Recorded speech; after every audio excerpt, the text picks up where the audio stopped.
O95 Hindi अध्याय 471 भूमिगत निवास। पिछला अध्याय। अगला अध्याय। मित्र, देखते हैं तुम में कितनी ताकत है। लोमड़ी आदमी ने मुझ पर हमला करते हुए कहा। इस बार उसकी गति पहले से अधिक तेज थी। मेरे शरीर पर भंवर और भी तेजी से घूमने लगे, जिससे मुझे तलवार के हमले का मुकाबला करने की शक्ति मिली। आमतौर पर मैं नियमित गति से अधिक तेजी से भंवर नहीं घुमाता, लेकिन ये ग्रिम जाति का राक्षस मुझे यह अजीब एहसास दे रहा था, जिससे मुझे अधिक शक्ति के लिए भंवर को और तेजी से घुमाना पड़ा। खटखट। हमारे हथियार फिर से टकराए। क्योंकि मैंने पहले भी उसके हमले का अनुभव किया था, मैंने तुरंत ही उसकी ऊर्जा को सीमित कर दिया था और एक भी कण बाहर नहीं जाने दिया था। Clank clank clank clank. दूसरे हमले के बाद राक्षस ने मुझ पर बहुत तेज गति से हमला करना शुरू कर दिया और उसके हमलों का मुकाबला करने के लिए मैंने अधिक से अधिक शक्ति के लिए अपने कवच के भंवरों को घुमाना शुरू कर दिया। यह अत्यंत खतरनाक होता क्योंकि इसमें भंवर कवच के नष्ट होने की 60% से अधिक संभावना होती। लेकिन अब जब मुझे यूनिक आशीर्वाद प्राप्त हो गया है, तो न केवल मेरी शारीरिक शक्ति बढ़ गई है, बल्कि मेरी आत्मा भी बढ़ गई है, जो भंवरों की शक्ति को नियंत्रित करने में मेरी मदद कर रही है। फिर भी जब वे इस गति से घूम रहे होते हैं तो मेरे पास उन पर पूर्ण नियंत्रण नहीं होता, लेकिन मेरे पास कोई विकल्प नहीं है। बिना घूमे मैं अपने सामने मौजूद इस ग्रिम जाति के राक्षस का मुकाबला नहीं कर सकता। अगर मैं बिना किसी रोक टोक के इस ग्रिम राक्षस से युद्ध जारी रखना चाहता हूं तो मुझे अपनी शक्ति को लगातार बढ़ाना होगा। मेरी ओर से की गई एक छोटी सी गलती मुझे सीधे वंडरलैंड में भेज सकती है। जैसे जैसे लड़ाई जारी रहती है, मेरा घूमता कवच उतना ही सघन होता जाता है जितना आज से पहले था। जब मैंने स्तर बढ़ाया और 12 घुमावों की कोशिश की तो मेरा कवच थोड़ा मोटा हो गया था, लेकिन अब मेरे द्वारा उन्हें लगातार घुमाने से उनमें पहले जैसी सघनता आ गई है और अब यह अधिक सघन हो गया है, जिससे मुझे अधिक शक्ति मिल रही है। खटखट खटखट। क्या यह मेरे साथ खेल रहा है? मैंने सोचा। मेरा चेहरा पीला पड़ गया था जब मैंने इसके निहितार्थों के बारे में सोचना शुरू किया। मैंने पहले ही उसकी युद्ध शक्ति को स्पष्ट रूप से महसूस कर लिया था और मैंने महसूस किया था कि यह उस टाइगरमैन से काफी अधिक शक्तिशाली है जिसका मैंने सामना किया था, और इसमें ऑकल्ट विधि भी शामिल है जिसकी शक्ति को मैं महसूस नहीं कर सकता। अनोखी प्रकृति के कारण कुछ गुप्त विधियां मेरी युद्ध शक्ति की समझ से बच जाती हैं। यही कारण है कि मैं जिस भी ग्रिम राक्षस से लड़ता हूं, मुझे लगता है कि उसमें गुप्त विधि है जो कि उनमें से अधिकांश में है। जब मैंने फॉक्समैन की युद्ध शक्ति को महसूस किया तो मैंने गुप्त कौशल की शक्ति भी जोड़ दी जिसे मैं महसूस नहीं कर सकता। लेकिन लोमड़ी अभी जो ताकत दिखा रही है वह मेरी गणना से कहीं अधिक है, इतना कि अपने कवच पर भंवरों को पूरी ताकत से घुमाने के बावजूद मैं उसकी चालों का मुकाबला करने में मुश्किल से सक्षम था, और इससे मुझे आश्चर्य हुआ कि क्या उसने मुझे धोखा दिया है।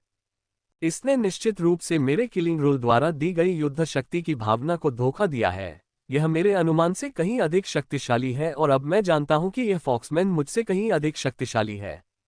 मुझे अपनी अगली योजना जल्दी से तय करनी होगी, अन्यथा मैं निश्चित रूप से उस तलवार से 2 टुकड़ों में कट जाऊंगा। ये कि क्या भागना है या एशलिन को लड़ाई में शामिल होने के लिए कहना है? मैंने सोचते हुए लड़ाई जारी रखी और कुछ समय बाद मैंने निर्णय लिया और वह था भागना। यही सबसे व्यवहार्य विकल्प है। ये फॉक्समैन मुझे एक अजीब सा एहसास दे रही है जिसके कारण मैं एशलिन से मदद नहीं मांग रही हूँ। मुझे लगता है कि मैं एशलिन को ही तुरुप का इक्का मानती हूँ और उसका इस्तेमाल केवल तभी करती हूँ जब मैं पूरी तरह से हताश हो जाती हूँ। मैं भागने ही वाला था कि सामने खड़ा फॉक्समैन अचानक रुक गया। मुझे कहना होगा, दोस्त तुम काफी मजबूत हो, अगर मैं तुमसे लड़ता रहा तो तुम निश्चित रूप से मुझे मार डालोगे। ग्रिम राक्षस ने अपनी आकर्षक आवाज में कहा। क्या? मुझे विश्वास ही नहीं हुआ कि मैंने अभी क्या कहा। ये ग्रिम राक्षस ही है जो स्पष्ट रूप से मुझे दबा रहा था, लेकिन अब ये कह रहा है कि मैं इसे दबा रहा हूं। मैं सतर्कतापूर्वक उसकी ओर देख रहा था, उसकी शानदार पूंछ को सहजता से हिला रहा था तथा दूसरी ओर हो रही लड़ाई को देख रहा था। दूसरी ओर लड़ाई काफी अच्छी चल रही है। दोनों पक्ष अपनी पूरी ताकत से लड़ रहे हैं, लेकिन एक पक्ष को दबाया जा रहा है। वह है ग्रिम राक्षस, जो संख्या में अधिक होने के बावजूद दबा हुआ है। ताली ताली। लड़कों, बहुत हो गया, चलो चलें, फॉक्समैन ने कहा उसकी आज्ञा सुनकर, और सभी ग्रिम राक्षस उसके पीछे पीछे बाईं ओर और शीघ्र ही युद्ध के मैदान की ओर चल पड़े। वे भाग रहे हैं, क्यों न हम उनका पीछा करके उन्हें मार डालें, कार्टेड ने उत्साह से कहा। स्पष्टतः वह अपनी छोटी सी जीत से बहुत खुश था। यदि तुम मरना चाहते हो तो उनके पीछे चले जाओ, मैंने कहा और जाने लगा। फॉक्समैन और उसका व्यवहार बहुत अजीब था। मैं हमारे बीच जितना संभव हो सके उतनी दूरी बनाना चाहता था। माइकल, सैम ने कहा। जैसे ही मैंने चलना शुरू किया, मैं रुक गया और उसकी तरफ देखने लगा।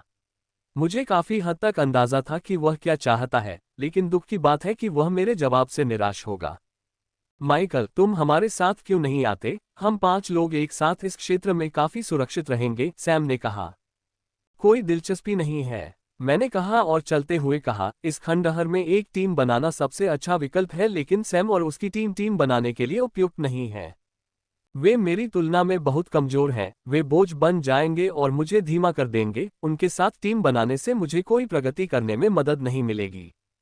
प्रगति करने और उन अवसरों को खोजने के लिए जिनके कारण मैं इस खंडहर में आया हूं, और उनके साथ मिलकर काम करने से इनमें से कुछ भी हासिल नहीं हुआ। दूर जाते समय मैंने स्पष्ट रूप से कार्टर को मुझे कोसते हुए सुना, लेकिन मैं उसके बचकाने व्यवहार पर प्रतिक्रिया देने के लिए बहुत आलसी हूं, क्योंकि मेरे पास करने के लिए और भी महत्वपूर्ण काम है, जैसे रात के लिए आश्रय बनाने के लिए सबसे अच्छी जगह ढूंढना। आधे घंटे के भीतर सूर्य पूरी तरह से अस्त हो जाएगा और रात होने पर कई रात्रिच राक्षस बाहर आ जाएंगे। 10 मिनट बाद मैंने आश्रय स्थापित करने के लिए एक उपयुक्त स्थान ढूंढ लिया और अपने भंडारण से बड़ा ब्लैक बॉक्स निकाल लिया। ये ब्लैक बॉक्स लगभग आधा मीटर वर्ग का है और काफी भारी है। ये हॉर्निंग बैंड के बाद सबसे महंगी चीज है जो मैंने खरीदी है। मैंने इसे अपने पूर्व टीम लीडर के मित्र से मूल बैंड की आधी कीमत पर खरीदा है।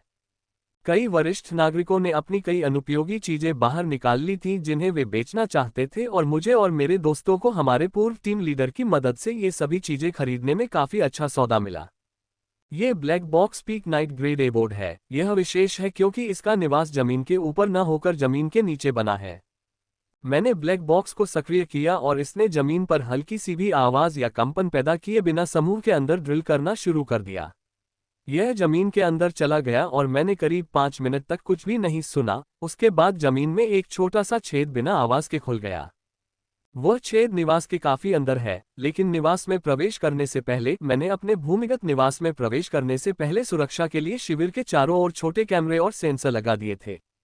मेरे निवास में प्रवेश करने के बाद मेरे निवास का छेद स्वचालित रूप से बंद हो गया। ये निवास शीर्ष नाइट ग्रेड है और नाइट ग्रेड निवास के बीच सबसे अच्छी रक्षात्मक शक्तियों में से एक है। इसका एकमात्र नकारात्मक पक्ष इसका आकार है। यह अन्य नाइट ग्रेड निवासों की तुलना में बहुत छोटी जगह देता है। ये कहा जा सकता है कि इसमें स्टूडियो अपार्टमेंट के समान ही स्थान है। इसमें एक छोटा सा कमरा है जिसमें एक बिस्तर और एक छोटी मेज के लिए भी बमुश्किल पर्याप्त जगह है, तथा बगल में स्थित रसोईघर और बाथरूम भी छोटे हैं।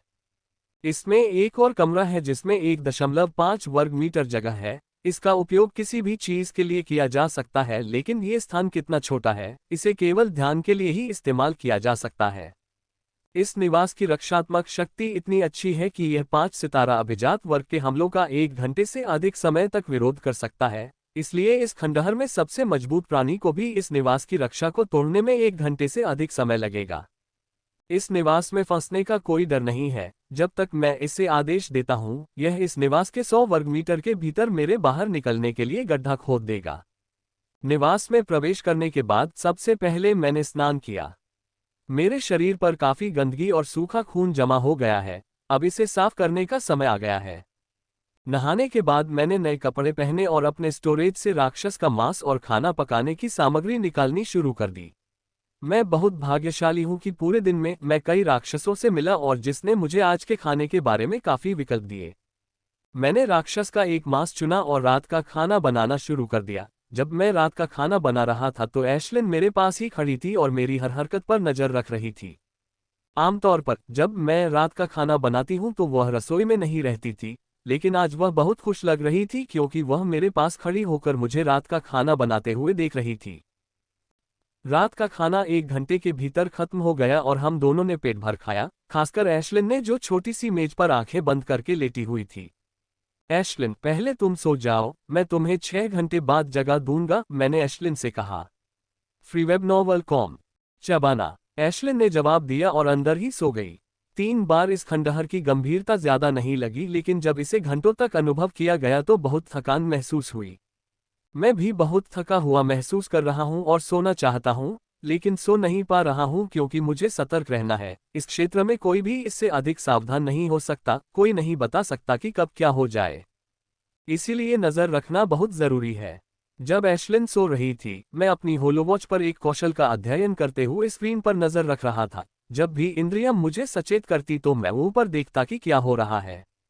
रात के समय राक्षस सबसे अधिक सक्रिय होते हैं। मात्र 1 घंटे में मैंने 5 राक्षसों को मेरे निवास स्थान के ऊपर से गुजरते देखा और उनमें से एक ग्रिम जाति का राक्षस यदि मेरे निवास स्थान को देख लेता तो निश्चित रूप से उस पर हमला कर देता।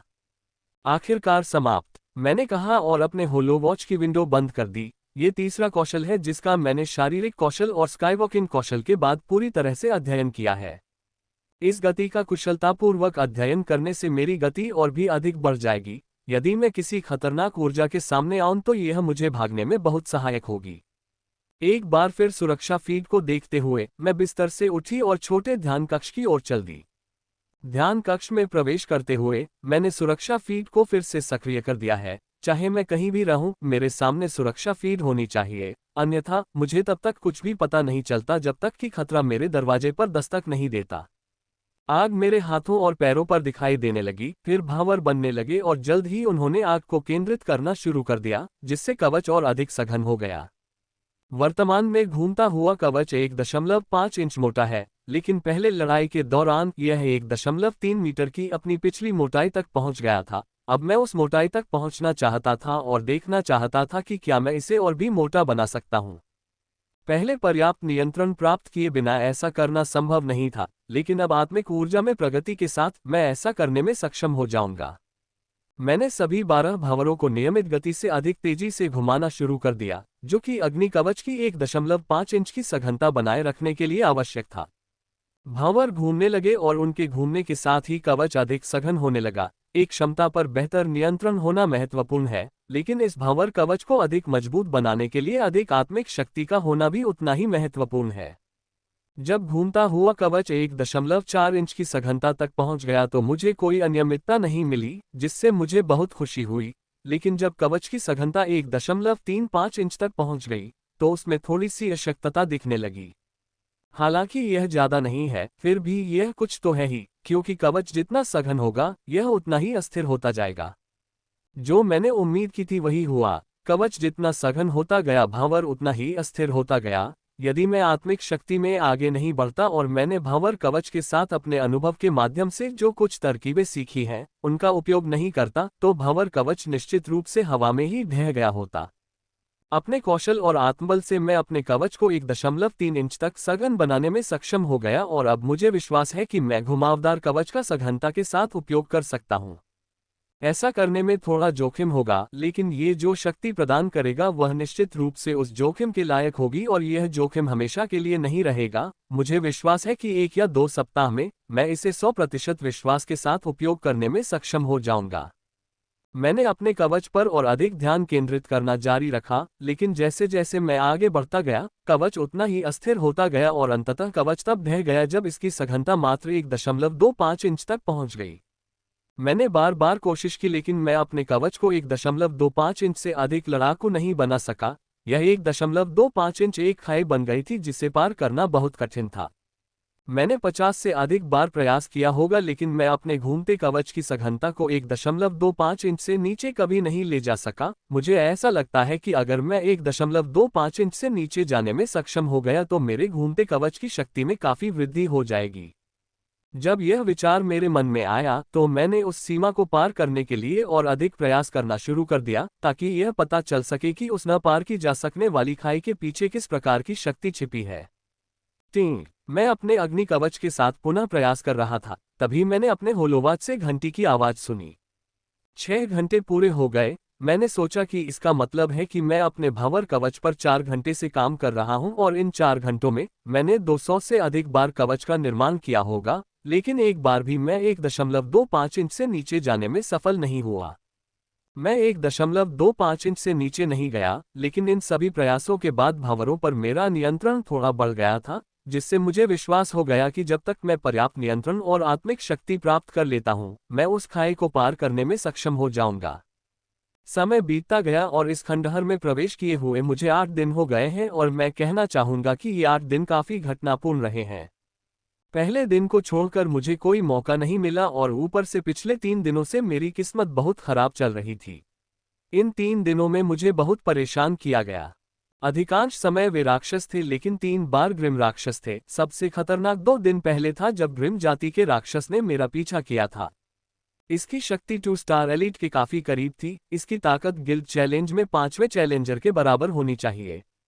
यदि मैंने अपने घूमते हुए कवच का उपयोग नहीं किया होता, गति कौशल का अपनी सीमा तक उपयोग नहीं किया होता और एशलिन ने अपने चांदी के मोतियों से उसे विचलित नहीं किया होता तथा उस अंतिम हस्तक्षेप के साथ, मैं निश्चित रूप से ग्रिम जाति के राक्षसों द्वारा मारा गया होता। एशलिन उस मुठभेड़ में भी मुश्किल से बची। जब वह चांदी के मोतियों से ग्रिम जाति के राक्षस का ध्यान भटका रही थी, तभी पक्षी राक्षस ऊपर से उड़ता हुआ आया और एक छोटे से पक्षी को काटना चाहता था। यह अच्छी बात थी कि एशलिन ने उस राक्षस को भांप लिया था और वह जमीन पर उड़ गई, जबकि उस बड़े पक्षी की नज़र ग्रिम राक्षस पर पड़ी और वह उससे लड़ने लगा। मैं उस बड़े पक्षी राक्षस के कारण बच सका जिसने पीछा करने में बाधा डाली। यदि पीछा जारी रहता तो ग्रिम राक्षस आसानी से मुझे पकड़ लेता और मुझे मार देता। वह पीछा वास्तव में बहुत डरावना था। उस क्षण से मैं और भी अधिक सतर्क हो गया। मैंने अपनी गति काफी धीमी कर दी और हमेशा अपने मारक नियम को उच्चतम स्तर पर सक्रिय रखा ताकि मैं अपने सामने आने वाले किसी भी व्यक्ति को भांप सकूं। कई अन्य रोचक बातें भी घटित हुईं जब मनुष्यों के एक दल ने लूटने का प्रयास किया और एशलिन को एक चमत्कारी फल का आभास हुआ। मैंने उन मनुष्यों की टीम को लूट लिया जिन्होंने मुझे लूटने की कोशिश की थी। मैंने उनका अधिकांश सामान ले लिया था और उनके पास केवल कलाकृतियों का एक गियर और कुछ अन्य चीजें छोड़ी थीं जिनकी उन्हें इस क्षेत्र में जीवित रहने के लिए आवश्यकता होगी। मैं दया नहीं दिखाता, लेकिन वह टीम दयनीय रूप से कमजोर थी और जब उन्होंने मुझे लूटने की कोशिश की तो उनका मुझे मारने का कोई इरादा नहीं था। वे बस एक त्वरित लूट करना चाहते थे जिससे खंडहर में उनके बचने की संभावना बढ़ सकती थी। जहां तक चमत्कारी फल की बात है तो हमने इसे खाने का प्रयास भी नहीं किया क्योंकि हमें लगा कि इसके पास एक भयानक राक्षस इंतजार में लेटा हुआ है। उसने संभवतः चमत्कारी फल को पहचान लिया था और इसके पकने का इंतजार कर रहा था ताकि वह इसे खा सके। चमत्कारी फल की पहचान करना बहुत मुश्किल है। उनके अजीब आकार को छोड़कर चमत्कारी फल की पहचान करने का कोई अन्य तरीका नहीं है और यही कारण है कि मुझे ये देखकर आश्चर्य हुआ कि एक मूक राक्षस इसके परिपक्व होने की प्रतीक्षा कर रहा है। मैंने पहले ही उसका स्थान चिन्हित कर लिया था। भविष्य में यदि मेरी शक्ति उस राक्षस का सामना करने लायक हुई तो मैं उस चमत्कारी फल के लिए अवश्य आऊंगा।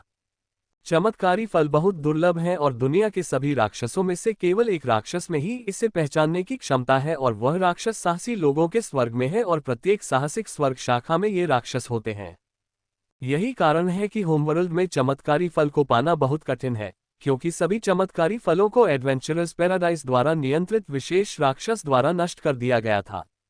केवल अंतरिक्ष क्षेत्र और खंडहर ही ऐसे स्थान हैं जहां वह विपत्ति शायद ही कभी प्रवेश करती है, जहां कोई व्यक्ति चमत्कारी फलों को पाने के लिए भाग्यशाली हो सकता है। मैंने जो भी चमत्कारी फल खाए हैं वे अंतरिक्ष क्षेत्र से आए हैं। मुझे आशा है कि मुझे इस खंडहर में कम से कम एक चमत्कारी फल मिलेगा और एशलिन की क्षमता के साथ मुझे एक मिल सकता है। पिछले दिनों मैंने कुछ साथियों से बातचीत की और मुझे पता चला कि हम अफेरियन खंडहर के अज्ञात क्षेत्र में प्रवेश कर चुके हैं। मैं जंगल में सावधानी से चल रहा था, तभी मुझे बहुत ही धीमी पदचाप सुनाई दी, जिसे सुनकर मैं जल्दी से पास की झाड़ियों में छिप गया और अपने आप को और भी बेहतर तरीके से छिपाने के लिए घातक ऊर्जा से ढक लिया। कदम धीरे धीरे करीब आते गए और मुझे उनकी हल्की सी आकृति का आभास हुआ और मैं उनकी संख्या देखकर आश्चर्यचकित हो गया, क्योंकि एक समूह में मैंने अब तक इतनी अधिक संख्या में लोगों को देखा था। यह मनुष्यों का समूह है और इनकी संख्या लगभग 30 है तथा इनका नेतृत्व एक युवती कर रही है। उन्हें इतने बड़े समूह में देखकर मुझे अजीब लगा और मैं अपने छिपने के स्थान से बाहर आ गया। यदि यह छोटा समूह होता या अकेले लोग होते तो शायद मैं छिप जाता, लेकिन इतने बड़े समूह को देखने के बाद मैं ऐसा नहीं कर सका। ये समूह बहुत बड़ा है और इस खंडहर जैसी जगह पर इतने बड़े समूह का होना सही नहीं है। सुरक्षा प्रदान करने की बजाय ऐसा बड़ा समूह विपत्ति लेकर आया है, क्योंकि जब भी यह वहां से गुजरता है तो ये लोगों को अपनी ओर आकर्षित करता है और ये देखते हुए कि उनके कदम कितने भारी हैं और वे कितनी ऊंची आवाज में बात कर रहे हैं, ये समूह जानबूझकर ध्यान आकर्षित करना चाहता है। हमें एक और मिल गया। समूह के नेता ने मुझे झाड़ियों से बाहर आते देख कहा, वो एक सुंदर लड़की है, मुझसे थोड़ी बड़ी है और उसके पास उस ग्रिम राक्षस के समान युद्ध शक्ति है जिसने मेरा पीछा किया था। अगर मैं गलत नहीं हूं तो इस लड़की की ताकत गिल्ड चुनौती में 5वें चैलेंजर के बराबर होनी चाहिए। क्या आप लोगों को खोज रहे हैं? जब मैं झाड़ियों से बाहर आया तो उसने जो कहा उसे सुनकर मैंने पूछा। हाँ, हमें बगीचा मिल गया है, उसने कहा, गार्डन। ये सुनकर मैं चौंक गया, लेकिन जल्द ही मुझ पर खुशी छा गई। गार्डन एक ऐसी जगह है जहां कीमती पौधे लगाए जाते हैं। ये पौधे जड़ी बूटियां, कीमती दवाइयां या अन्य पौधे हो सकते हैं। टोटेम कलाकृति बनाने के लिए न केवल खनिजों की आवश्यकता होती है बल्कि कई कीमती पौधों की भी आवश्यकता होती है।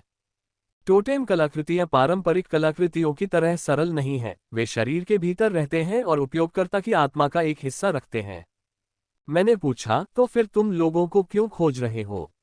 ये सवाल पूछना जायज है कि अगर किसी को बगीचे का प्रवेश द्वार मिल जाए तो वह उसे किसी के साथ साझा नहीं करेगा, भले ही वह बहुत बड़ा हो। अगर मुझे बगीचे का प्रवेश द्वार मिल जाता तो मैं अपने राज्य के अंतिम दिन तक उस पर अपना एकाधिकार जमा लेता। बगीचे में अपार संपत्ति छिपी है और इसके अंदर का प्रत्येक पौधा अनमोल है। इसलिए जब उसने कहा कि वह गार्डन में प्रवेश करने के लिए लोगों की तलाश कर रही है, तो मुझे पहले ही संदेह हो गया था कि कुछ गड़बड़ है। ठीक है, गार्डन का रूनिक प्रतिबंध टूटा हुआ है और हमें जितने संभव हो सके उतने लोगों की जरूरत है जो उस टूटे हुए प्रतिबंध को तोड़ सके, उसने कहा। जब मैंने ये सुना तो मेरा दिल धड़क उठा। इसका मतलब यह है कि उन्हें बाग में प्रवेश का रास्ता नहीं मिला, बल्कि बाग के चारों ओर लगा टूटा हुआ प्रतिबंध मिला और अब प्रतिबंध तोड़ने के लिए उन्हें कई लोगों की जरूरत थी। इससे चीजें बहुत खतरनाक हो गईं। खराब रूनिक प्रतिबंधों का मतलब था कि चीजें किसी भी समय गलत हो सकती थीं और एक पल में बहुत सारे लोगों को मार सकती थीं। इसमें किसी भी अन्य खंडहर पर, उस स्थान पर जाना जहां रूनिक प्रतिबंध तोड़े गए हैं, आधा आत्महत्या माना जाता है, क्योंकि वे टूटे हुए प्रतिबंध किसी भी समय सक्रिय हो सकते हैं और बहुत सारे लोगों को मार सकते हैं। लेकिन खराबी वाले स्थानों में भी बड़ा आकर्षण था क्योंकि वहां से कितना सामान ले जाया जा सकता है, इस पर कोई प्रतिबंध नहीं था। योनिक आशीर्वाद के महल की तरह यदि इसका प्रतिबंध तोड़ दिया गया होता और मैं किसी तरह वेदिका के हॉल तक पहुंचने में सक्षम हो जाता तो मैं एक आशीर्वाद से संतुष्ट नहीं होता और अन्य आशीर्वाद भी प्राप्त करने की कोशिश करता। मुझे ऐसा करने में सक्षम होना होगा क्योंकि उस स्थान का प्रतिबंध टूट गया है। लेकिन ये टूटे हुए प्रतिबंध का सकारात्मक पहलू है और इसका नकारात्मक पहलू भी है कि कम से कम गंभीर रूप से घायल होना और अधिकतम रूप से मरना। यद्यपि इसमें अत्यधिक जोखिम है, लेकिन यदि जाने का निर्णय लिया जाए तो इसके अत्यधिक लाभ भी हैं। fgaiwebnwell.com। क्या गार्डन के टूटे हुए प्रतिबंधों के अलावा भी कुछ है? मैंने पूछा क्योंकि मुझे लगा कि वह अभी भी कुछ छिपा रही है। जब मैंने पूछा तो वह मेरी तरफ थोड़ा घूरने लगी और उसके पीछे खड़े कुछ लोग भी सुनने के लिए उसके करीब आ गए। ऐसा लग रहा था कि उसने अपने पीछे खड़े कुछ लोगों को पूरी सच्चाई नहीं बताई। हम अकेले नहीं हैं, ग्रिम जाति के राक्षस भी हैं, हमने प्रतिबंध टूटने तक साथ मिलकर काम करने का फैसला किया है। उसने मुझे गुस्से से देखते हुए कहा। तो ऐसा ही है, हालांकि यह आश्चर्यजनक नहीं है। इस क्षेत्र के रूनिक प्रतिबंध इतने लचीले हैं कि अगर इस क्षेत्र में मौजूद सभी प्राणी एक साथ हमला भी कर दें तो भी वे एक भी खरोंच नहीं छोड़ पाएंगे। ये खराबी वाले रूनिक प्रतिबंधों के लिए पूरी तरह से अलग है। वे एक बरकरार प्रतिबंध के रूप में मजबूत या कागज के रूप में कमजोर हो सकते हैं, उनके बारे में कुछ भी नहीं कहा जा सकता है। तो तुम आ रहे हो या नहीं? मेरे लौटने से पहले अभी 16 और लोग हैं। मुझे गहराई से सोचते देख उस सुंदर लड़की ने झट से कहा। माइकल द्वारा पूछे गए प्रश्नों के बाद वह बहुत परेशान हो गई। बहुत से लोगों को ग्रिम राक्षसों के बारे में पता चला। बहुत से लोग अपने चेहरे पर डर के साथ उसके पास आए। उन्हें शांत करने में हमें थोड़ा समय लगा। ये सब इस नन्हे मास्टर स्टेज की वजह से है। अगर उसकी छाती पर रेजिंग थंडर बैज ना होता तो मुझे इस नन्हे मास्टर स्टेज से बात करने के लिए रुकना भी ना पड़ता। बेशक मैं आ रही हूं, मैंने मुस्कुराते हुए कहा, साथ ही थोड़ा दोषी महसूस करते हुए, क्योंकि मेरी वजह से उन बेचारी लड़कियों को बहुत से लोगों को शांत करना पड़ा था जो ग्रिम जाति के राक्षस का जिक्र सुनकर डर गए थे। तो फिर चलो, हमें शिविर में वापस जाने से पहले अभी 15 और लोगों को ढूंढना है, सुंदर लड़की ने कहा जब हम चलने लगे। दूसरों से मुझे पता चला है कि इस लड़की का नाम एंजेला है। वह उन लोगों में से एक है जिन्होंने लोगों को इकट्ठा करने के लिए भेजा था और उन्होंने 3 दिन पहले गार्डन में जाने का रास्ता ढूंढ लिया था, लेकिन अपनी ताकत से दरार को नहीं खोल सके। यहाँ तक कि मनुष्यों और ग्रिम जाति के राक्षसों के बीच एक बड़ी लड़ाई भी हो चुकी है। इससे पहले कि वे एक साथ प्रतिबंध खोलने के समझौते पर पहुंचे। उन्होंने रास्ता खोज लिया है, लेकिन इसे तोड़ना बहुत कठिन है और इसीलिए वे बहुत से लोगों की तलाश कर रहे हैं जो गठन के माध्यम से सभी की सामूहिक शक्ति का उपयोग कर सकें। वे हजारों लोगों की तलाश कर रहे हैं और पहले ही काफी लोग मिल चुके हैं। सुबह तक उनके पास रूनिक प्रतिबंधों को तोड़ने के लिए पर्याप्त लोग होंगे। हमारे समूह को शेष 15 लोगों को ढूंढने में 3 घंटे लग गए और उसके बाद हम शिविर की ओर लौटने लगे, वह स्थान जहां उन्हें टूटे हुए प्रतिबंध मिले थे।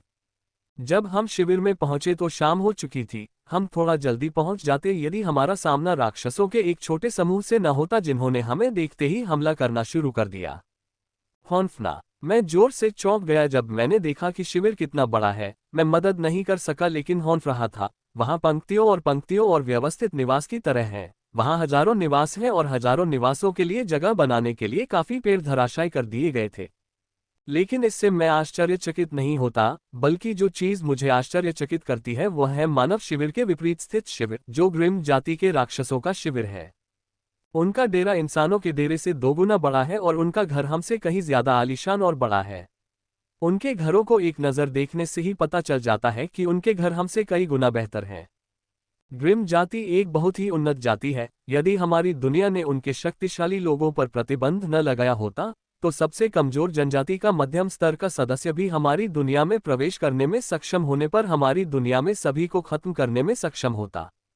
जैसे ही हम शिविर के प्रवेश द्वार पर पहुंचे, एंजेला की उम्र का एक लाल बालों वाला युवक हमारी ओर आया। देखना, वह ब्रिगेडियर स्तर के शीर्ष स्तर पर है और जब मैंने उसकी युद्ध शक्ति को महसूस किया तो मैं अपनी सांस रोके बिना नहीं रह सका। इस लाल बालों वाले युवक में ग्रिम जाति के 3 सितारा अभिजात वर्ग के बराबर शक्ति है। उसकी शक्ति मेरे पूर्व टीम लीडर के बराबर है और वह भी S class guild black cloud का सदस्य है, उस सुंदर लड़की की तरह जो मुझे यहाँ लेकर आई थी। एंजेला, यह अच्छी बात है कि तुम आवश्यक संख्या ढूंढने में सक्षम हो, क्योंकि उनके यहाँ होने से हमारे पास उस दरार को खोलने के लिए पर्याप्त संख्या है। लाल बालों वाले युवक ने सुंदर लड़की का अभिवादन करते हुए कहा। आप लोग अपना निवास स्थान तय कर लें और आराम करें, हम सुबह उस दरार पर हमला करेंगे। युवक ने आकाश में अंतरिक्ष की ओर इशारा करते हुए कहा। पहले तो मैं कुछ नहीं बोला, लेकिन जब मैंने ध्यान लगाया तो मुझे साफ दिखाई दिया कि सफेद रेखा और उसके आसपास कई तरह के खंडहर फैले हुए थे। जिसने भी उस दरार को देखा होगा उसकी नजरें तेज रही होंगी, क्योंकि आमतौर पर कोई भी उस दरार को नहीं देख सकता, विशेषकर दिन के उजाले में। शिविर में प्रवेश करते समय मैंने उपयुक्त स्थान पाकर अपना निवास स्थान सक्रिय कर दिया। इस बार मैंने भूमिगत निवास स्थान को नहीं, बल्कि अपने अन्य नाइट ग्रेड निवास स्थान को सक्रिय किया। भूमिगत निवास की तरह इसकी रक्षात्मक शक्ति उतनी मजबूत नहीं थी, लेकिन ये शिविर जैसी जगह के लिए सबसे अच्छा विकल्प है। भूमिगत निवास केवल तभी स्थापित किया जाता है जब आसपास कोई न हो। अगर दूसरों को इसका स्थान पता चल जाए तो ये पूरे उद्देश्य को विफल कर देता है। निवास स्थान की स्थापना करने के बाद मैंने शिविर के केंद्र में जाने से पहले जल्दी से स्नान किया, जहां कल की योजना बनाई जा रही थी। शिविर के केंद्र में मैंने अपनी तीव्र इंद्रियों के कारण कई बातें सुनी और उनमें से एक ये है कि शिविर में 10 से अधिक लोग हैं जिनके पास 3 स्टार एलीट की शक्ति है। ये सुनकर मैंने राहत की सांस ली, क्योंकि अगर ग्रिम जाति के राक्षस अचानक हम पर हमला करने का फैसला करते हैं तो हमारे पास 10 से अधिक ऐसे शक्तिशाली हथियार होने से हमें लड़ने का मौका मिल जाएगा। कुछ देर बाद शिविरों के नेताओं ने बैठक बुलाए और हमें कल की रणनीति बताई। सभी तैयार हो जाओ, अपने रूनिक शकल को जितना संभव हो सके उतनी शक्ति से चार्ज करो और अपनी नियम शक्ति को मर्ज करना मत भूलना, यही इसका सार है। नेता ने कहा। वर्तमान में लगभग 5000 लोग विशाल संरचना पर खड़े हैं और उस रूनिक शकल पर आक्रमण कर रहे हैं जिस पर वे खड़े हैं। एस क्लास गिल्ड्स वास्तव में कुछ खास हैं। सभी 5 एस क्लास गिल्ड्स ने अपने चैंपियनों, जिन्होंने 9वीं गिल्ड चुनौती को पार कर लिया है, को रूनिक संरचनाएं प्रदान की हैं, जो 1000 लोगों को जोड़ सकती हैं। इस संरचना को एक साथ जोड़कर भव्य संरचना भी बनाई जा सकती है और जिस पर हम खड़े हैं वह भव्य संरचना है जो कई रूनिक संरचनाओं के संयोजन से बनी है। हम अकेले नहीं हैं जो रूनिक संरचना का उपयोग कर रहे हैं। ग्रिम जाति के राक्षस जो हमारे विपरीत हैं, वे भी ऐसा ही कर रहे थे, लेकिन जिस संरचना का वे निर्माण कर रहे हैं वह हमसे कहीं अधिक परिष्कृत और सघन है। उन्हें हमारी तरह बड़ी डिस्क पर खड़ा होने की जरूरत नहीं थी, वे बस एक छोटी धातु की डिस्क को पकड़े हुए थे जिस पर बहुत जटिल संरचना बनी हुई थी। वर्तमान में मैं रूनिक शकल को अपनी शक्ति के 50% के साथ चार्ज कर रहा हूं। मैं एक मूर्ख हूं जो अपनी 100% शक्ति का उपयोग करता हूं क्योंकि ग्रिम जाति के राक्षस मुझसे ज्यादा दूर नहीं हैं। freewebandsigmawell.com। दोनों समूह अपने गठन पर हमला कर रहे हैं, इसलिए वे दरार को इतना चौड़ा कर सकते हैं कि हम सभी आसानी से उससे निकल सकें। फिर भी मैं उस दरार के बारे में थोड़ा चिंतित हूं, ये सोचकर कि हमारे हमले दरार को चौड़ा करने के लिए पर्याप्त नहीं होंगे। जल्द ही चारों ओर के रूनिक चक्र एक एक करके चमकने लगे और अंततः संपूर्ण रूनिक संरचना प्रकाश से चमकने लगी। तैयार रहो, हमला 10 सेकंड में शुरू होगा। पूरे रूनिक सकल के बढ़ने के बाद नेता ने कहा। ग्रिम राक्षस के नेता ने भी हमारे नेता जैसी ही बात उसी समय कही। सुप सुप 10 सेकंड पूरे हो गए और 2 ब्लैक व्हाइट कैर 2 फॉर्मेशन से बाहर आ गए। सफेद किरण हमारी थी जबकि काली किरण ग्रिम रेस के फॉर्मेशन से थी। काली किरण स्पष्ट रूप से हमारी ओर से निकली सफेद किरणों से ज्यादा शक्तिशाली थी। बूम! काली और सफेद किरणें आकाश में रेखा से टकराईं और कानफोड़ू धमाका हुआ। धमाका इतना जोरदार था कि आधे लोगों ने अपने कान ढक लिए। यद्यपि कान ढके हुए थे, फिर भी सभी की निगाहें आकाश में फैल रहे उस बड़े छेद पर थीं और उस छेद से बहुत सघन ऊर्जा बाहर रिस रही थी, जिसने मुझे तुरंत तरोताजा महसूस कराया। ऐसा लग रहा था कि वे जो कह रहे थे वह सच है कि खंडहर में केवल वही स्थान है जहां सबसे अधिक सघन मन्ना है और वह है गार्डन। छेद आसमान में फैलता रहा और 5 मीटर की परिधि तक पहुंचने पर ही रुका। मैंने आसमान में उस बड़े छेद को देखा जो घने माने को बाहर की ओर फैला रहा था। अचानक ही चक्र के पार रंग चमकने लगे और यह सिकुड़ने लगा। हालांकि इसके सिकुड़ने की गति अभी भी बहुत धीमी है, इसका मतलब यह है कि यह सिकुड़ रहा है और हमारे पास गार्डन में प्रवेश करने के लिए बहुत कम समय है। प्रवेश करना। धमाका! नेता चिल्लाया और उसी क्षण मेरे पैरों पर बने कवच ने लहर पैदा कर दी और मैं रॉकेट की तरह जमीन से उछल पड़ा। ये पहली बार है जब मैंने अपने पैरों पर पावर ब्लास्ट का प्रयोग किया है और मुझे कहना होगा कि इससे जो गति मिली वह अविश्वसनीय है, क्योंकि मैं ग्रिम राक्षस और मनुष्यों के नेताओं से थोड़ा पीछे हूं। जैसे ही मैं छेद की ओर बढ़ा, मेरा शरीर हवा में तेजी से आगे बढ़ा। यह मेरी अब तक की सबसे तेज गति थी। मैंने देखा कि नेता छेद से गुजर गए और मेरे बगल में दसियों लोग और मेरे पीछे हजारों लोग थे। जुब! मैं बिना किसी से टकराए उस पूरे रास्ते से गुजर गया जो मेरे बगल में था। जैसे ही मैं पूरे रास्ते से गुजरा, बहुत घने मन की एक लहर ने मुझे मारा। मन की यह लहर, यह अब तक का सबसे घना मन है जिसे मैंने महसूस किया है। इस खंडहर का मन घनत्व काफी अच्छा है, लेकिन इसकी तुलना गार्डन के अंदर के मन से नहीं की जा सकती। लानत है, मैंने कहा, जैसा कि मैंने देखा कि मैं बहुत तेज गति से छोटी पहाड़ी की ओर बढ़ रहा हूं और अगर मैंने अपनी गति को नियंत्रित नहीं किया तो मैं बहुत तेज गति से उस पहाड़ी से टकरा जाऊंगा।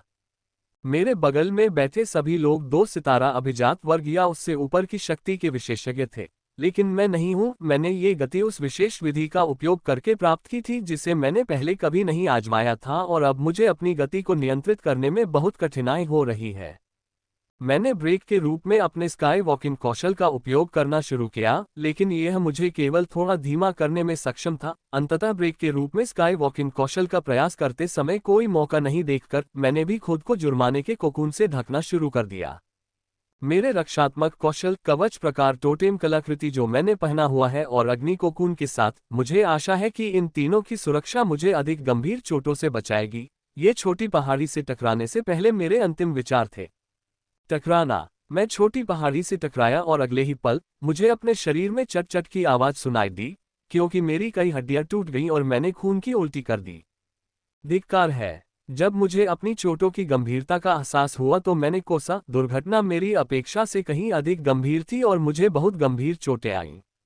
मैं अस्थिरता से उठ बैठा और छोटी बोतल निकाली और सुनहरे भूरे रंग का एक बूंद शहद पी गया। जैसे ही सुनहरे भूरे रंग का शहद मेरे मुंह में गया, वह घुल गया और मेरे शरीर में गर्म ऊर्जा फैलने लगी। मेरे पूरे शरीर में चटकने की आवाज गूंज रही थी, लेकिन इस बार मेरी हड्डियां टूट नहीं रही थीं, बल्कि ठीक हो रही थीं। वे बहुत ही स्पष्ट गति से ठीक हो रही थीं। 2 मिनट बाद मैं पूरी तरह से ठीक हो गई, लेकिन मेरी आंखों में कोई खुशी नहीं दिख रही थी, बल्कि खुद के प्रति बहुत गुस्सा था। मैंने डैफोडिल मधुमक्खियों के शहद की एक बूंद बर्बाद कर दी है। अब मेरे पास केवल 3 बूंदें ही बची हैं। डैफोडिल शहद बहुत कीमती है, इसके खरीदार तो थे लेकिन कोई विक्रेता नहीं था। ये रिपब्लिक और ग्रिम युद्ध के मैदान में भी ऐसा ही है।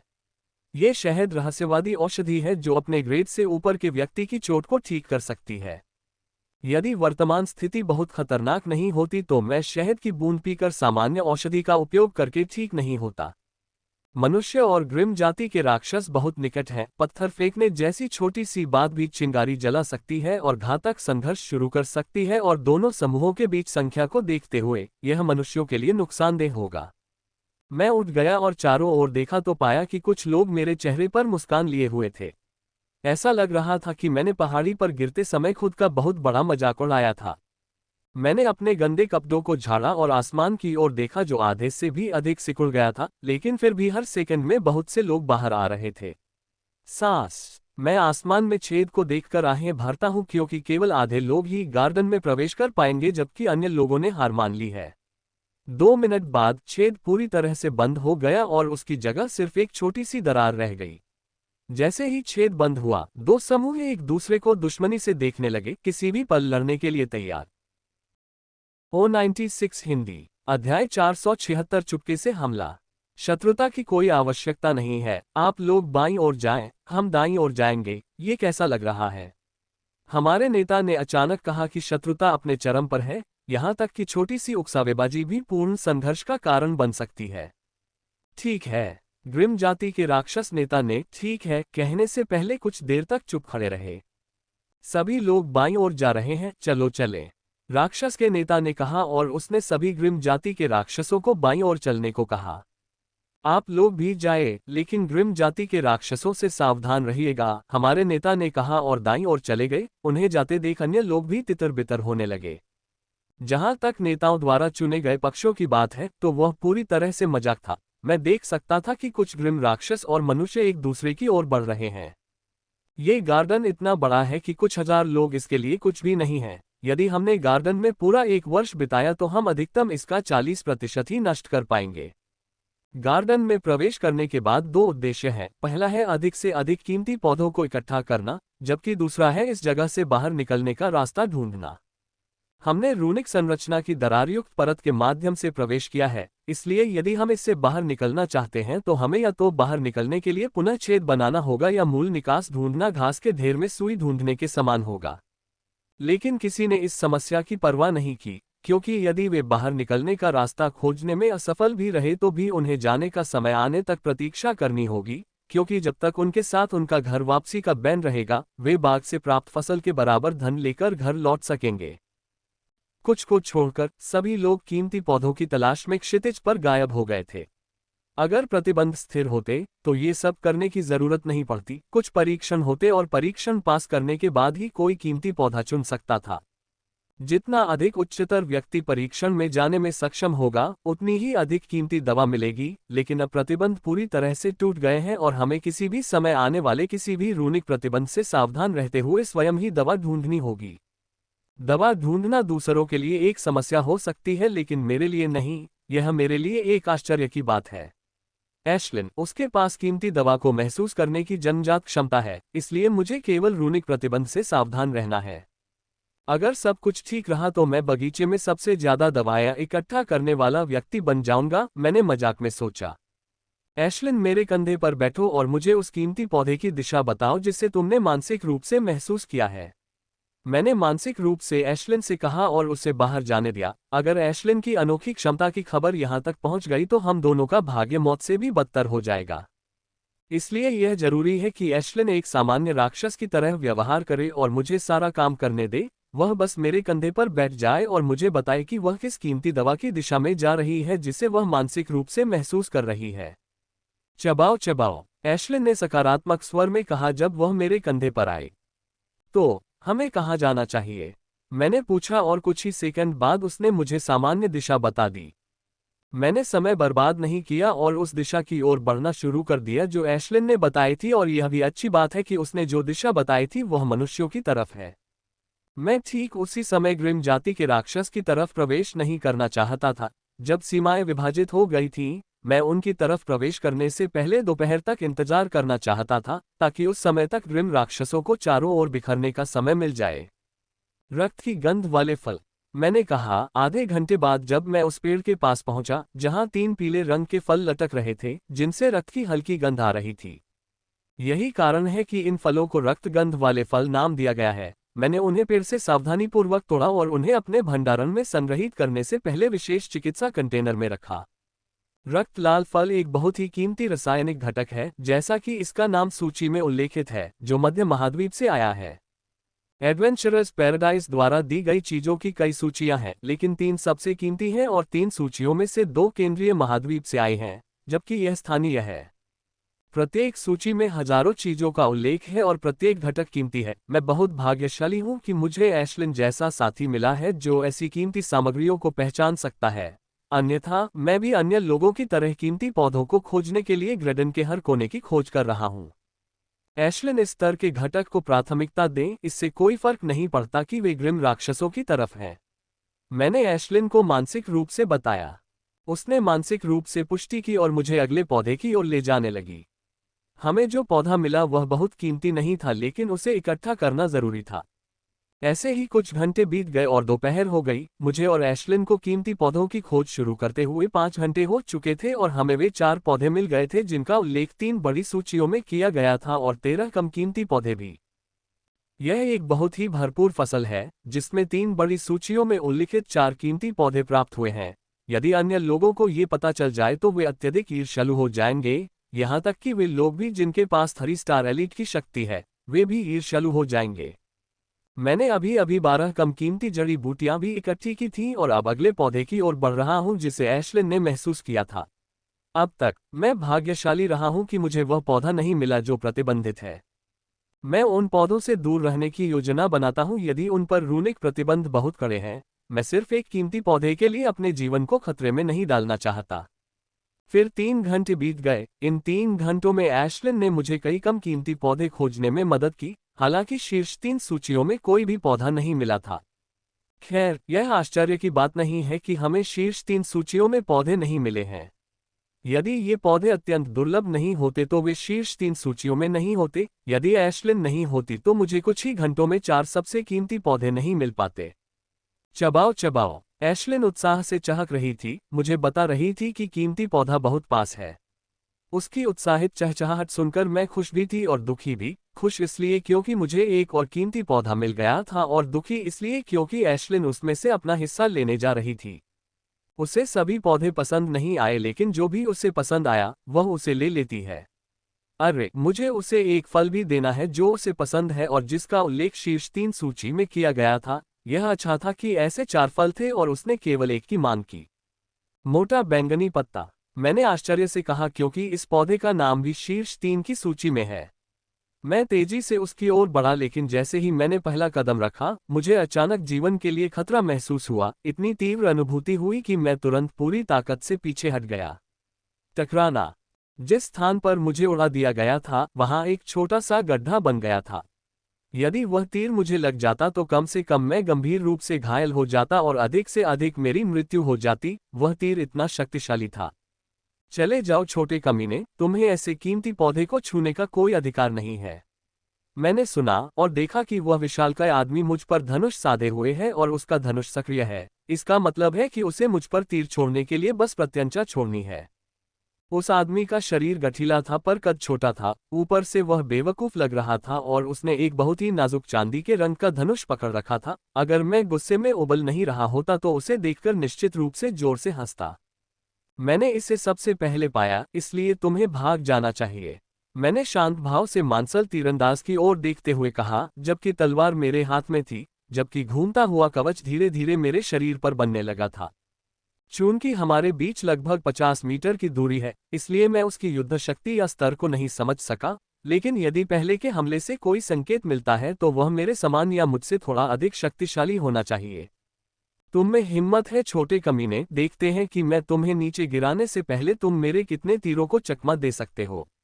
मांसल तीरंदाज ने कहा और एक और बैंगनी तीर छोड़ा। सुप, तीर को अपनी ओर आता देख मैं अपनी जगह से हिला नहीं। मैं सीधे उससे टकराना चाहता था ताकि देख सकूं कि उसका वार कितना शक्तिशाली है, ताकि मैं उसकी ताकत का एक मोटा अंदाजा लगा सकूं। तीर मेरी अपेक्षा से अधिक तेज था क्योंकि इसे मुझसे पहले पहुंचने में मुश्किल से 1 सेकंड लगा।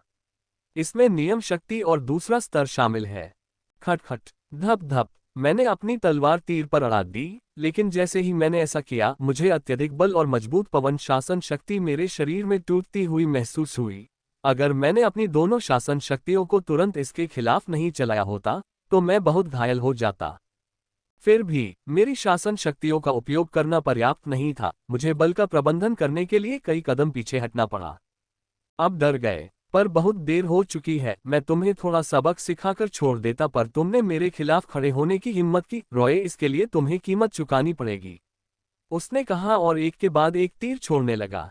बेवकूफ, मैंने मन ही मन कहा, इस मानसल कमीने को बहुत ज्यादा घमंड है और वह अपने आप को बहुत ज्यादा महत्व देता है। मैं उस पर बहुत क्रोधित हूँ। उसके पिछले अपराध के लिए मैं उसके शरीर की हर हड्डी तोड़कर और सब कुछ लूटकर उसे जाने देता, लेकिन अब वो मुझे मारना चाहता है। अगर मैंने उसे नहीं मारा होता तो मेरा नाम माइकल नहीं होता। उसके तीरों को अपनी ओर आते देखकर मुझे चिंता नहीं हुई। पहले मुझे पीछे हटना पड़ा था क्योंकि मेरा घूमता कवच अभी तक नहीं बना था, लेकिन अब ये पूरी तरह से सही सघनता के साथ बन चुका था। मेरे घूमते कवच की ताकत से मुझे उसके द्वारा मुझ पर हमला किए गए सभी बाणों को नष्ट करने के लिए 1 इंच भी आगे नहीं बढ़ना पड़ेगा। खटखट खटखट, मैंने अपनी तलवार इतनी तेज गति से घुमाई कि मेरी तलवार से छुआ गया हर तीर चकनाचूर हो गया और कुछ ही सेकंड में मैंने उसके द्वारा मुझ पर छोड़े गए सभी तीरों को चकनाचूर कर दिया। उसके चेहरे पर क्रोध के भाव थे और उसकी आंखों में हल्का सा आश्चर्य भी देखा जा सकता था, क्योंकि उसने मुझे देखा था कि मैंने उसके सभी तीरों को कुचल दिया है। छोटे कमीने, तुम में कुछ ताकत है, देखते हैं तुम इससे कैसे बच सकते हो। उसके धनुष में एक तीर बना, लेकिन ये तीर अलग है। ये गहरे बैंगनी रंग का है, न कि बैंगनी रंग का जो तीर उसने मुझ पर चलाया था। सुप सुप सुप, उसने रुक रुक कर एक के बाद एक गहरे बैंगनी रंग के तीर चलाने शुरू कर दिए और इन तीरों की गति इतनी तेज थी कि जैसे ही वे धनुष से छूटे, वे मेरे सामने आ गए। बाणों से भारी खतरा महसूस करते हुए मैंने अपनी सारी शक्ति, नियम, कौशल और चक्राकार कवच का उपयोग किया, क्योंकि मैं जानता था कि इन बाणों का हल्का सा स्पर्श भी मुझे बहुत गंभीर चोट पहुंचाएगा। क्लैक क्लैक क्लैक, मेरी तलवार पूरी तरह धुंधली हो गई थी। केवल उसकी छवि ही दिखाई दे रही थी, उसका वास्तविक शरीर नहीं, क्योंकि उसने अपनी ओर आ रहे सभी तीरों पर प्रहार करना शुरू कर दिया था।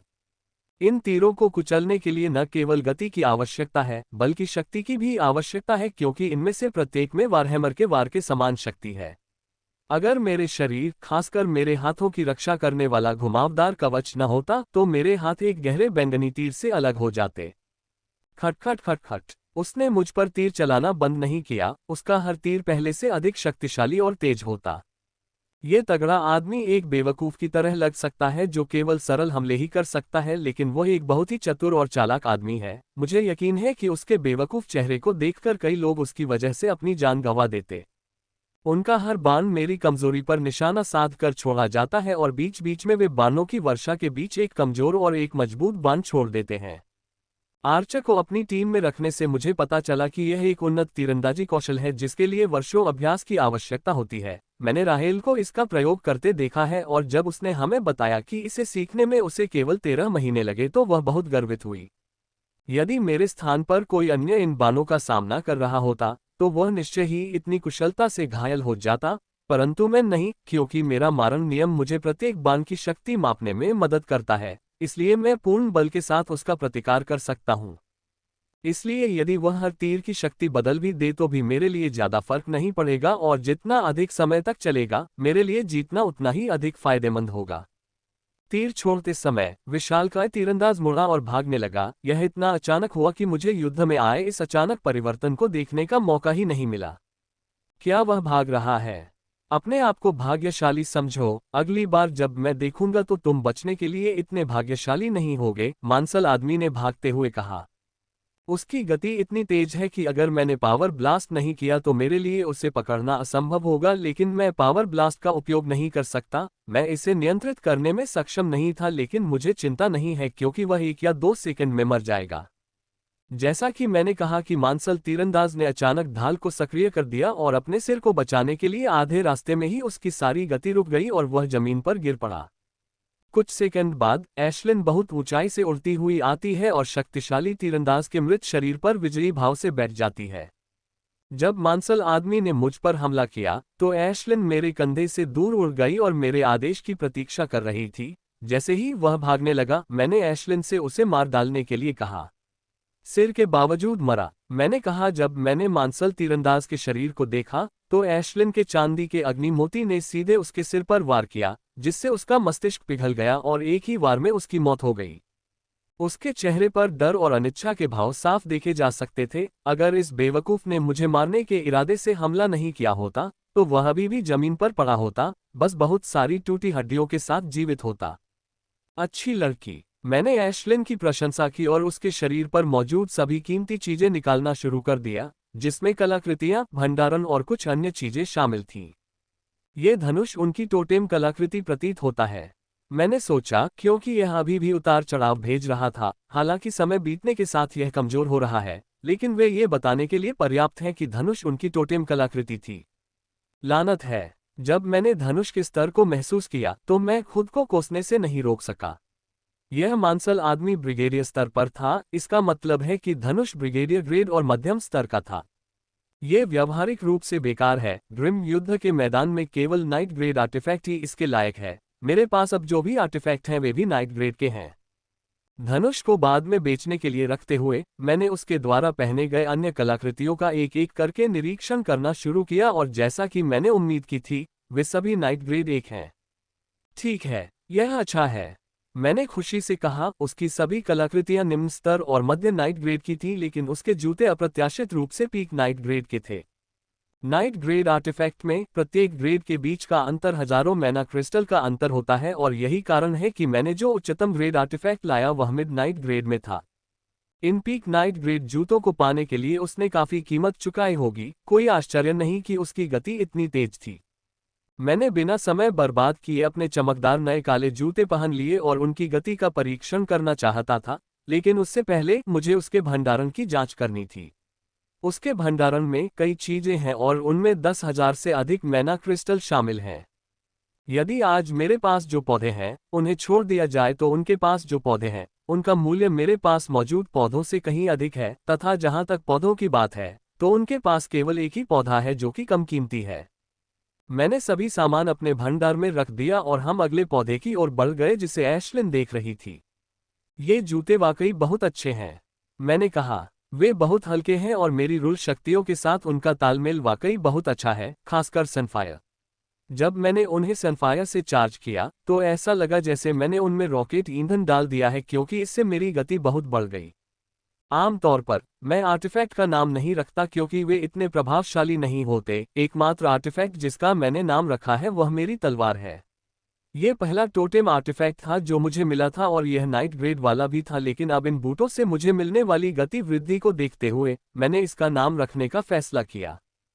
फेदर, ये वह नाम है जो मैंने देने का फैसला किया है। हालांकि नाम सरल है लेकिन यह इसके लिए बहुत उपयुक्त लगता है। चबाना। अचानक एशलिन ने चहकते हुए मुझे रुकने के लिए कहा, क्या हुआ? मैंने एशलिन से पूछा जब मैं रुक गया और छिपने के लिए जगह ढूंढी। चबाओ चबाओ चबाओ, वह कह रही है कि आगे खतरा है और हमें सावधानी से आगे बढ़ना चाहिए। मैंने उसकी ओर सिर हिलाया और धीरे धीरे उस खतरे की ओर आगे बढ़ना शुरू कर दिया जिसे एशलिन ने महसूस किया था, और यह वही तरीका था जिस तरह एशलिन ने उस कीमती पौधे को महसूस किया था। Bang bang bang. जैसे जैसे मैं नजदीक गया मुझे आवाज तेज सुनाई देने लगी और जैसे जैसे मैं नजदीक गया आवाज भी तेज होती गई और जल्द ही मैं इतना नजदीक पहुंच गया कि देख सका कि वास्तव में क्या हुआ था। Bang bang bang. शर, राक्षस। बगीचे में कोई राक्षस नहीं होना चाहिए, मैंने सोचा।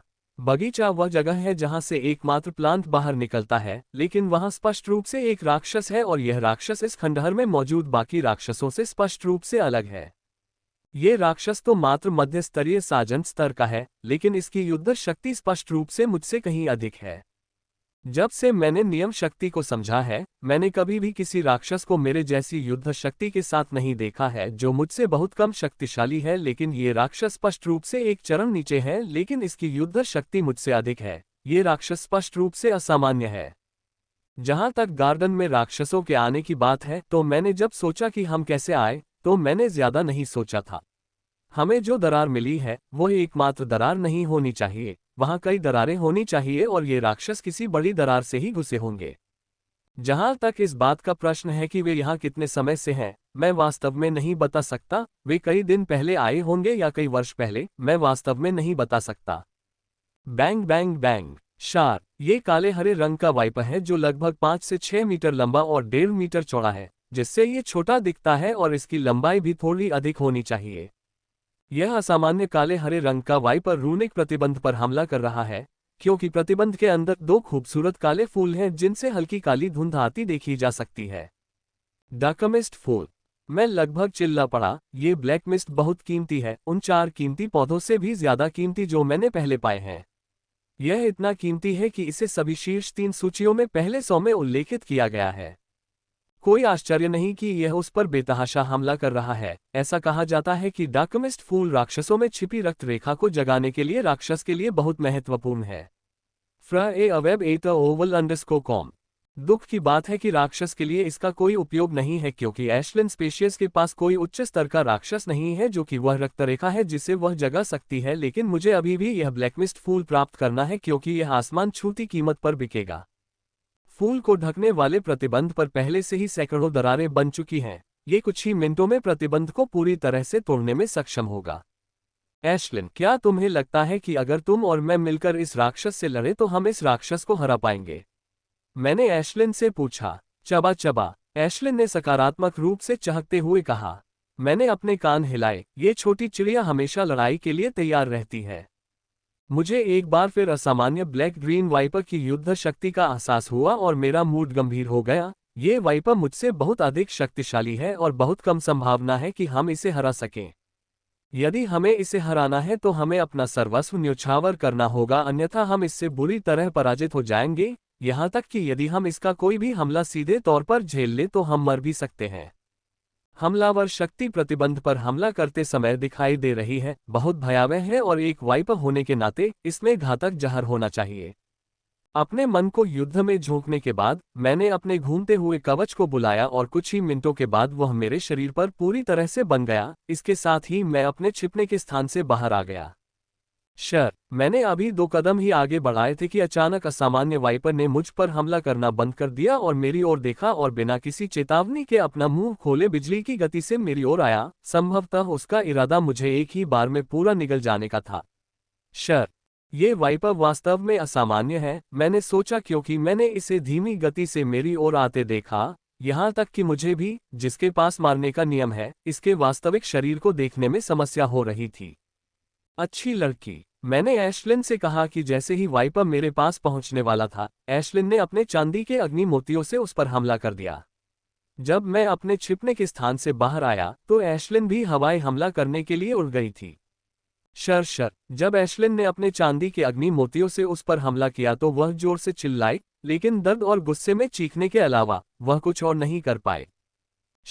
वह फिर जोर से चिल्लाया और मेरी ओर आया। उसकी आंखें खतरनाक हो गई थीं और गति पहले से भी अधिक तेज हो गई थी।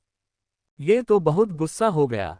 मैंने सोचा और खुद को बड़े हमले के लिए तैयार कर लिया। ये हमला वाकई बहुत खतरनाक होने वाला था। जैसे ही वह मेरे करीब आया, वह अचानक रुक गया और अपनी पूरी ताकत लगाकर अपनी पूंछ को भयावह गति से मेरी ओर झटक दिया। टकराना, उसकी पूंछ मेरी तलवार से टकराए और मैं खून से लथपथ मुंह के साथ तोप के गोले की तरह हवा में उछल गया। मैंने सोचा था कि वह अपने मुंह से मुझ पर हमला करेगा, लेकिन आखिरी क्षण में उसने अपनी पूंछ से मुझ पर हमला कर दिया। यदि मेरी इंद्रियां तेज नहीं होती तो मैं हमले से बचाव नहीं कर पाता और कुछ आंतरिक चोटों और टूटी हड्डियों के साथ जीवित नहीं बच पाता। बकवास। यह अच्छी बात है कि मैंने अपने घुमावदार कवच की मदद से ऊपर जाने का रास्ता बदल लिया था और हवा में उछल गया था, अन्यथा मैं निश्चित रूप से किसी पेड़ से बहुत जोर से टकरा जाता। वाइपर दर्द से जोर जोर से चिल्ला रहा है और एशलिन की तलाश में जहर की बौछारें हवा में फेंक रहा है, क्योंकि वह बहुत ऊंचाई पर है और जहर की बौछार से आसानी से बच सकती है। औषधि की बोतल पीने के बाद मैं आकाश से नीचे उतरा। ये राक्षस बहुत शक्तिशाली है और इसे हराना बहुत कठिन होगा, लेकिन मैं तब तक प्रयास करने को तैयार हूं जब तक मेरे सभी विकल्प समाप्त नहीं हो जाते। धप, जमीन पर उतरकर मैं वाइपर की ओर दौड़ा। यदि मैंने उस पर हवा से हमला किया होता तो वह उसकी गति को देखते हुए आसानी से चकमा दे देता। यदि मेरा हमला एशलिन के अग्नि मोतियों की तरह तेज होता तो बात अलग होती। राक्षस की रक्षा बहुत अधिक है, भले ही मैं अपनी पूरी ताकत से उस पर हमला करूं, मेरी तलवार अधिक से अधिक उसके कुछ इंच तक छेद कर पाएगी, इसलिए बेहतर होगा कि मैं उसकी कमजोरी पर हमला करूं, जैसे मैं पुराने समय में करता था। शर मुझे अपनी ओर दौड़ता देख उसने अपना ध्यान मेरी ओर केंद्रित किया और पुनः धुंधली गति से मेरी ओर आया। इस बार मैं पिछली बार की तरह उसकी किसी भी शरारती कोशिश के लिए पूरी तरह तैयार था। इस बार भी वह अपना मुंह खोले हुए मेरी ओर आया, जैसे वह मुझे पूरा खा जाना चाहता हो। वह मेरे करीब आता रहा, जब तक कि वह इतना करीब नहीं आ गया कि यदि वह चाहे तो अपनी पूंछ से हमला नहीं कर सकता था। स्प्रे जब मैंने सोचा कि वह मुझे काटेगा, तो उसने अपने मुंह से गहरे हरे रंग की फुहार छोड़ी। पिछली बार की तरह इस बार भी हमला अचानक था, लेकिन इस बार मैं उसकी इच्छा के लिए तैयार था। इसलिए जब मैंने उसके मुंह से हरे रंग की फुहार छोड़ते देखा तो मैंने छलांग लगा दी। शार शार ठीक उसी क्षण एशलिन ने चांदी के अग्निमोती सीधे वाइपर के मुंह में छोड़ दिए, जो मुझे निगलने के लिए हवा में छलांग लगाने वाला था। बाहर से उसका बचाव मजबूत था, लेकिन अंदर से वह बहुत कमजोर था। जैसे ही तीनों धमाकों ने उसके मुंह को छुआ, वह जोर से चिल्लाने लगा। मैंने पहले ही अनुमान लगा लिया था कि मेरे हवा में छलांग लगाने के बाद वह मुझ पर छलांग लगाएगा, और उसकी शक्ति को देखते हुए वह काफी ऊंची छलांग लगा सकता है। और इसीलिए मैंने एशलिन से कहा था कि वह थोड़ा इंतजार करे और जब वह मुझे खाने के लिए छलांग लगाए तो हमला कर दे। अब पहला भाग सफल हो गया तो मान लीजिए कि पौधे का दूसरा भाग भी सफल हो गया। नीचे गिरते हुए मैंने अपनी तलवार उस उछलते हुए सांप के सिर पर, विशेष रूप से उसकी आंखों पर मारी। मुझे उम्मीद है कि मेरा हमला सही जगह पर होगा। शाम करीब आ रही है और अगर हमारी लड़ाई ने किसी को आकर्षित किया तो ये राक्षस और मैं लड़ते रहेंगे, जबकि अन्य लोग ब्लैकमिस्ट फूल को छीन लेंगे जिसके लिए हम लड़ रहे हैं। टुकड़ा जब मैंने सोचा कि मेरा हमला सफल हो जाएगा, तो सांप ने अचानक अपना सिर हिलाया और मेरी तलवार, जो उसकी आंख पर लगने वाली थी, चूक गई और उसकी आंख के नीचे के हिस्से को काट गई। शर वह चिल्लाया और मुझ पर झपटा, लेकिन उस समय मैंने पहले ही हमले की प्रतिरोधक शक्ति और अपने घूमते हुए कवच का उपयोग करके हवा में ऊंची छलांग लगा ली थी, और उसका खुला मुंह एक बार फिर एशलिन के चांदी के अग्निमोती का शिकार हो गया। ये फिर से जोर से चिल्लाया और मुझे एशलिन को क्रूरता से देखा, लेकिन उसकी शातिर निगाह पर मेरी नजर, लेकिन वह चोट जो एक दृश्यमान दर पर ठीक हो रही थी, जिसने मुझे मेरे दिमाग से बाहर कर दिया। चोटों के दृश्य दर पर ठीक होने के बारे में कुछ भी नया नहीं है। राक्षसों में ग्रिम राक्षस से अधिक अपार जीवन शक्ति होती है, लेकिन मैंने जो चोट दी है वह सामान्य चोट नहीं है। मेरे हमले में मैंने किलिंग रूल और सनफायर रूल की शक्ति को एक साथ मिलाया है। रूल पावर से प्रभावित किसी भी चोट को ठीक करना बहुत मुश्किल है। किलिंग रूल के कारण होने वाली चोट को ठीक करना और भी मुश्किल है, क्योंकि इससे ऊर्जा को ठीक करना विशेष रूप से मुश्किल हो जाता है। ये राक्षस वास्तव में असामान्य है। मुझे ये जानने के लिए इसका अध्ययन करना होगा कि एक साजन चरण के राक्षस में इतनी मजबूत ताकत और उपचार शक्ति कैसे हो सकती है। ये जितना अधिक असामान्य होता गया, उतना ही अधिक मैं इसका कारण जानने के लिए इसे मारना चाहता था। इसके बाद मैंने अपना आक्रमण तेज कर दिया, एक के बाद एक वार करता रहा, और जैसे जैसे समय बीतता गया एशलिन और मेरी टीमवर्क बेहतर से बेहतर होती गई, जब तक कि मुझे यह नहीं बताना पड़ा कि कब हमला करना है। वह स्वयं ही मौका पहचानने और हमला करने में सक्षम हो गई। उसने कई बार मुझ पर हमला किया और मुझे जानलेवा चोटों से बचाने में मदद की। मैंने पहले भी कहा है और पुनः कहता हूं कि यह राक्षस वास्तव में असामान्य है। न केवल इसमें बहुत अधिक शक्ति और उपचार क्षमता है, बल्कि यह बहुत बुद्धिमान भी है। इसकी बुद्धिमत्ता की तुलना उसी श्रेणी के राक्षस से की जा सकती है जो मानव से बंधा हुआ है। यही कारण है कि यह बहुत परेशान करने वाला है। मैं जो भी कदम उठाता हूं, वह हमेशा फिसलकर बच जाता है। यही कारण है कि मैंने सबसे मूर्खतापूर्ण तरीका अपनाने का निर्णय लिया। मैंने खुद को ही चारा बनाना शुरू कर दिया था। मैं लगातार इसके द्वारा घायल होता जा रहा था और मेरे हमले कमजोर होते जा रहे थे। पिछले कुछ हमलों में यह और अधिक दुस्साहसी हो गया था और इसकी सतर्कता थोड़ी कम होने लगी थी। ये योजना आसान लग सकती है, लेकिन ये बेहद खतरनाक है। कुछ मिनट पहले मैं इसके द्वारा निगले जाने से बमुश्किल बच पाया था। यदि एशलिन ने समय पर हस्तक्षेप नहीं किया होता तो यह वाइपर मुझे एक ही बार में खा जाता। धमाक, पोह पोह पोह। फिर मुझ पर सांप ने हमला किया और मैं इतना घायल हो गया कि मेरी कई हड्डियां टूट गईं।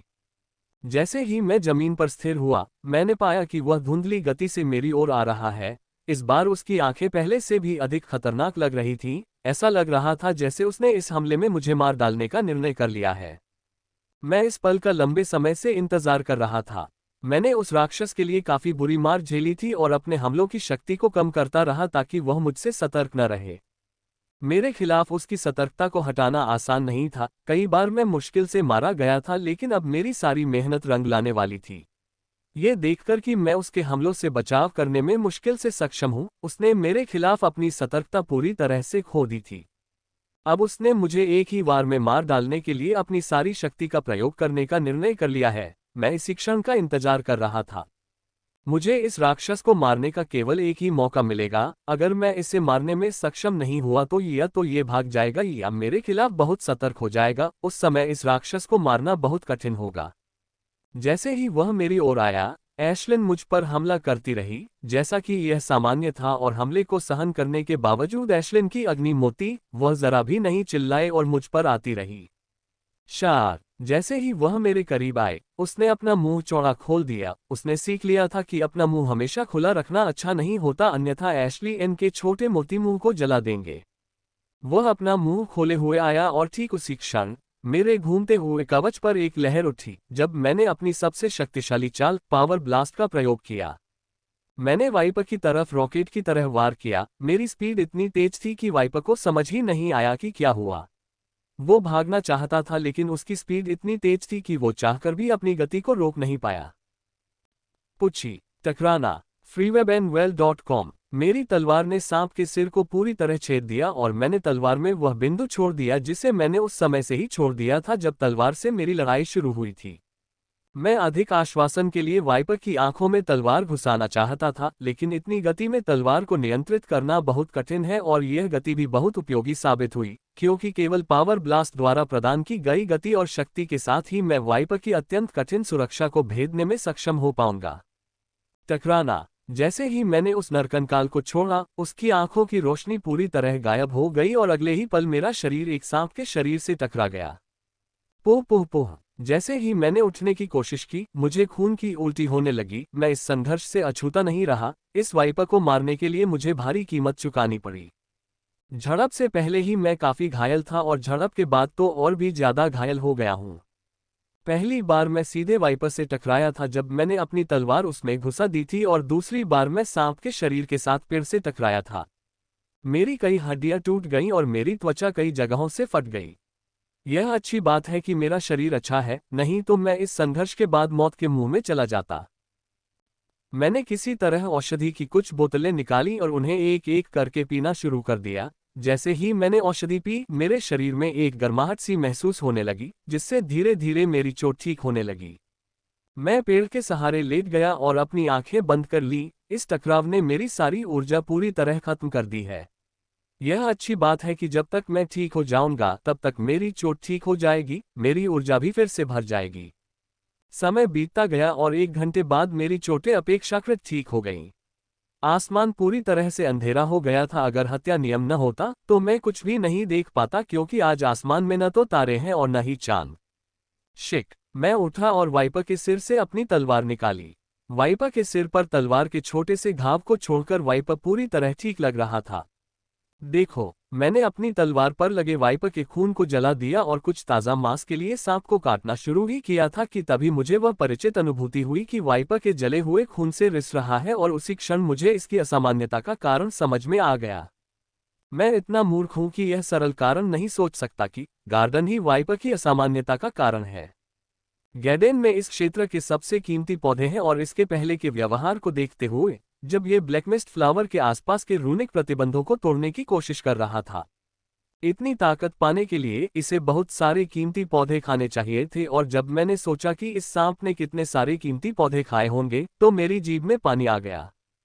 इस राक्षस ने इस बगीचे के बहुत सारे बहुमूल्य पौधे खा लिए हैं और अब उनके सभी बहुमूल्य पौधों का सार अब राक्षस के मांस और रक्त में विलीन हो गया है। मुझे आश्चर्य है कि अगर मैं इसे खा लूं तो मुझे किस प्रकार का लाभ होगा। मैं अकेला नहीं था जिसने ऐसा सोचा। एशलिन भी वाइपर के सिर पर बैठी थी और मुझ पर उग्रता से चाहक रही थी, मुझे बता रही थी कि मैंने क्या सोचा था। मैं ये सुन नहीं पाया क्योंकि मैं भी अपने विचारों में व्यस्त था। चिंता मत करो, हम इस वाइपर की एक भी बूंद बर्बाद नहीं करेंगे, मैंने कहा, क्योंकि मैंने वाइपर के शरीर को सावधानीपूर्वक नाप लिया था, इससे पहले कि मैं उसे अत्यंत कीमती चीज से काटना शुरू करूं। इस सांप को काटना अत्यंत थकाने वाला काम है क्योंकि इसकी रक्षा बहुत कठिन है। मुझे इस सांप के टुकड़े काटने के लिए अपनी पूरी ऊर्जा और नियम शक्ति का प्रयोग करना होगा। मैंने सोचा था कि विशेष दवा के कंटेनरों की बड़ी संख्या रखना एक गलती थी और अब मुझे लगता है कि यह एक अच्छी बात थी। अन्यथा मैं जिस राक्षस का मांस काट रहा हूं उसे कहाँ रखता। मैं वाइपर के टुकड़ों को काट रहा हूं और उन्हें विशेष आधे कंटेनर में डाल रहा हूं। मैंने वाइपर का आधा हिस्सा पूरा कर लिया था जब मैंने ग्रिम जाति के राक्षसों को हमारी ओर आते देखा। एशलिन, जाओ और उन्हें खत्म कर दो, मैंने कहा और सांप को काटते हुए देखना जारी रखा। मेरी ओर आ रहे ग्रिम जाति के राक्षसों का समूह 1 स्टार एलीट है और उनकी ऊंचाई और जनजाति को देखते हुए मुझे लगता है कि एशलिन पूरे समूह को मारने के लिए पर्याप्त है। मैं सही था, उसने पूरे समूह को 5 मिनट के अंदर खत्म कर दिया था और उनमें से किसी को भी जीवित नहीं छोड़ा था। वाइपर के टुकड़ों को काटने और उन्हें विशेष दवा बॉक्स में रखने में मुझे 1 घंटे से अधिक समय लगा। राक्षस को काटने और पैक करने के बाद मैं ग्रिम जाति के राक्षस की ओर चला गया और उनके शरीर को इकट्ठा किया। ये ग्रिम जाति के राक्षस बहुत सारे मैना क्रिस्टल के लायक हैं और शरीर को इकट्ठा करने के लिए मैंने हजारों मैना क्रिस्टल के मूल्य के भंडारण कलाकृतियां लाई हैं। अंत में मैं ब्लैकमिस्ट फ्लावर की ओर चला गया और राहत की सांस ली, ये देखकर कि प्रतिबंध पहले की तरह स्वयं ठीक नहीं हो रहे हैं, अन्यथा मुझे पावर ब्लास्ट का उपयोग करना पड़ता, जो मैं वास्तव में नहीं करना चाहता था। मैंने घूमता हुआ कवच पहन लिया और अपनी पूरी ताकत से हमला करना शुरू कर दिया, लेकिन केवल एक छोटी सी दरार ही बनी थी। अंततः प्रतिबंधों को तोड़ने के लिए मुझे 3 से अधिक हमले करने पड़े। ब्लैकमिस्ट फूल को विशेष औषधि में रखने के बाद मैंने जल्दी से रहने के लिए एक अच्छी जगह की तलाश शुरू कर दी। मैं जल्दी में हूं क्योंकि मैं खाना चाहता हूं और देखना चाहता हूं कि वाइपर का मांस, जो बहुत सारे कीमती पौधे खाता है, मुझे किस प्रकार का लाभ दे सकता है।